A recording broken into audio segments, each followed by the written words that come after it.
Donc voilà, vous me donnez un algorithme, je fais une analyse de son temps d'exécution et j'appelle T de n la fonction qui calcule, qui comptabilise le coût, le temps, le nombre d'opérations élémentaires qu'il faut. Et puis je considère une certaine fonction g. Si la limite, lorsque n tend vers l'infini, du rapport T de n par g de n égale à une quantité, et je vais appeler cette quantité a, alors on a les trois cas suivants. Si le nombre a est compris entre 0 et l'infini, strictement, en fait, on démontre, mais nous admettons ce résultat, T de n est θ g de n.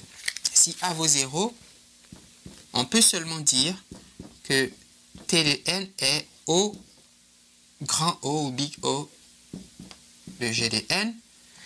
Et si a vaut l'infini, si cette limite égale à l'infini, on va dire T de n égale à oméga g de n. Alors, une note,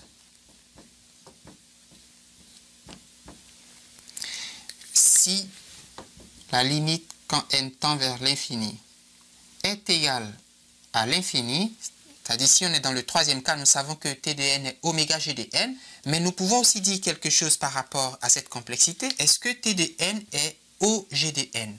La réponse est non. Une fonction T de n qui est telle que la limite de T de n sur g de n égale à l'infini est une fonction qui croît beaucoup trop vite par rapport à la fonction g.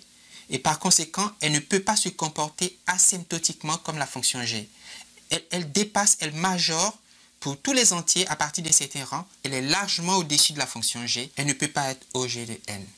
T de n n'est pas O g de n. Alors, on donne T de n égale à 1/2 de n carré moins 3n plus 7. Si je fais la limite, lorsque n tend vers l'infini de T de n prenons n carré.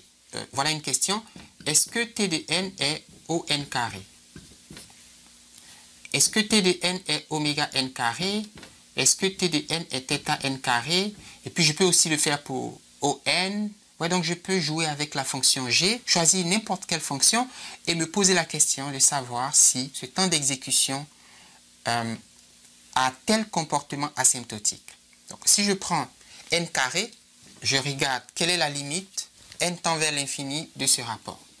Alors il faut bien entendu savoir calculer une limite et c'est toute la difficulté, mais les fonctions que nous manipulons ici ne sont pas très compliquées. Et puis il y a un résultat bien connu en calcul qui s'appelle la règle de l'hôpital. Et avec cette règle, vous allez voir que le calcul des limites est réduit essentiellement à un calcul de dérivée. Et puis, donc, c'est pas très difficile, c'est pas pénible. Donc, vous faites la limite quand n tend vers l'infini de 1/2 de n carré. Donc, c'est 0,5 n carré moins 3n plus 7. Si vous remplacez n par l'infini, vous obtenez l'infini sur l'infini, et c'est une forme indéterminée, mais si vous prenez la règle de l'hôpital, cette règle dit, si vous calculez une limite que vous trouvez l'infini sur l'infini ou 0 sur 0, pour se sortir d'affaire, il faut prendre la limite de la dérivée du numérateur par la dérivée du dénominateur. Donc si je fais la dérivée du numérateur, j'ai la limite quand n tend vers l'infini de la dérivée du numérateur, ça fait n moins 3, la dérivée de 7 c'est 0, sur 2n. Alors, quelle est la limite de ce rapport? C'est encore l'infini sur l'infini. Dès que je continue, je prends encore la dérivée du numérateur du dénominateur. Donc, la limite quand n tend vers l'infini de la dérivée de n. La dérivée de n, c'est 1, et puis dérivée de 3, c'est 0. Donc, vous avez 1 sur 2, et ça fait 1/2. Donc, je viens de voir que la limite quand n tend vers l'infini de T de n sur n carré, c'est une constante. Elle est positive, comprise, cette constante, elle est comprise entre 0 et l'infini. Je peux donc affirmer que T de n est de complexité θ n carré. θ n carré. Dire qu'une fonction a un tel comportement asymptotique, ça veut dire que t de n est à la fois O n carré et oméga n carré. Ça veut dire que t de n est aussi O n carré et puis il est aussi oméga n carré. Alors, vous regardez ces deux résultats et vous pensez qu'il y a une contradiction avec ce que je viens d'écrire. Vous dites, mais qu'est-ce que tu racontes, Olivier? Tu nous dis que si la limite est comprise entre 0 et l'infini, alors on a ça. Si la limite vaut 0, on a ça. Et si la limite vaut l'infini, on a ça. Oui, c'est si je trouve ça, alors il s'ensuit ça, ou il s'ensuit ça, ou il s'ensuit ça. Mais l'inverse n'est pas vrai. C'est une implication, ce n'est pas une condition nécessaire et suffisante. Il suffit que la limite soit nulle pour que j'ai ça. Il suffit que la limite soit infinie pour que j'ai ça. Je peux avoir une fonction qui n'a pas une limite égale à l'infini ou une limite égale à 0 et pourtant qui a cet ordre de complexité. Et voilà une telle fonction. Sa limite, c'est 1/2. D'après ce résultat, t de n est θ n carré, mais ça veut dire que t de n est O n carré et t de n est aussi oméga n carré. Alors, si vous n'êtes pas sûr, je vais essayer de vous convaincre, par exemple, de ce que t de n est O n carré. Voilà t de n. Et si vous dites comment est-ce possible, vous écrivez que 1/2 de n carré moins 3n plus 7. Alors, un terme en n carré qui est plus grand ou égal à 1/2 de n carré, je vais prendre n carré. N carré est plus grand ou égal à 1/2 de n carré. Et puis 3n carré est plus grand que moins 3n.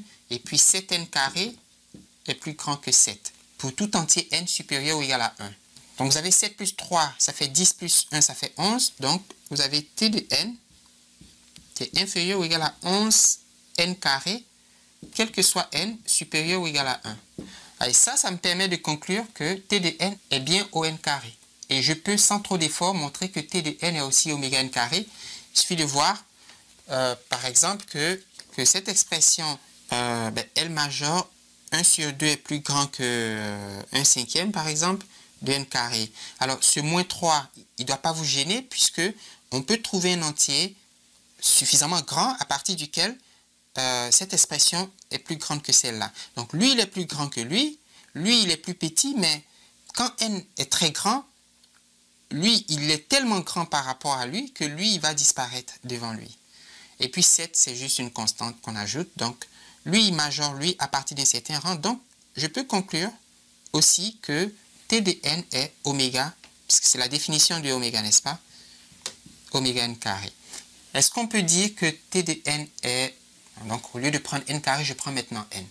Alors, la limite de cette expression par cette expression, c'est la limite quand n tend vers l'infini de 0,5 n carré moins 3n plus 7 sur n. Et vous faites la règle de l'hôpital, parce que vous avez l'infini sur l'infini, ça fait la limite quand n tend vers l'infini de n moins 3 sur 1. Et ça, c'est l'infini. Ah, si la limite vaut l'infini, on est dans ce cas, il suffit que la limite soit l'infini pour qu'on puisse dire que t de n est oméga n. Donc, je peux dire que cette fonction est de complexité oméga n. Est-ce que je peux dire que t de n est O n? La réponse est non. Si la limite est égale à l'infini, on est sûr que t de n n'est pas O n.